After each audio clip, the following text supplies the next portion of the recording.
This is the bracing lab. Larry, I want you to brace as if you have a 1 rep max weight on your back and go ahead and do a squat. Where is the pressure greatest, at the top or at the bottom? Bottom.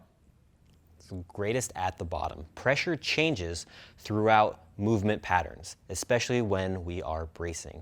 That is why it's important for everyone to be able to have a dynamic bracing strategy. That is what will keep people safe, both in terms of things like spinal health, but also things like pelvic floor health. So what we're going to do is walk through a dynamic bracing strategy for a squat. This can be applied to any movement. What we're working through on this example is just squatting. So go ahead, take your normal setup. You're going to brace again.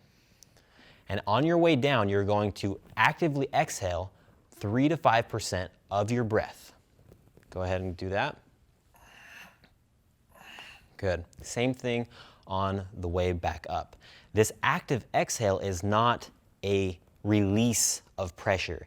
What's happening is Larry is ratcheting down his core to tighten up, to squeeze a little bit of air out to change the volume so that as he comes down, go ahead and do another one, and pressure builds, that his pelvic floor can stay in sync with his diaphragm to keep everything working together and safe. You can apply this same principle to any loaded movement pattern. What you need to do is determine where is the highest pressure occurring. Once you know where the highest pressure is occurring, you can adjust on both sides with a small active exhale. This is the Bracing Lab.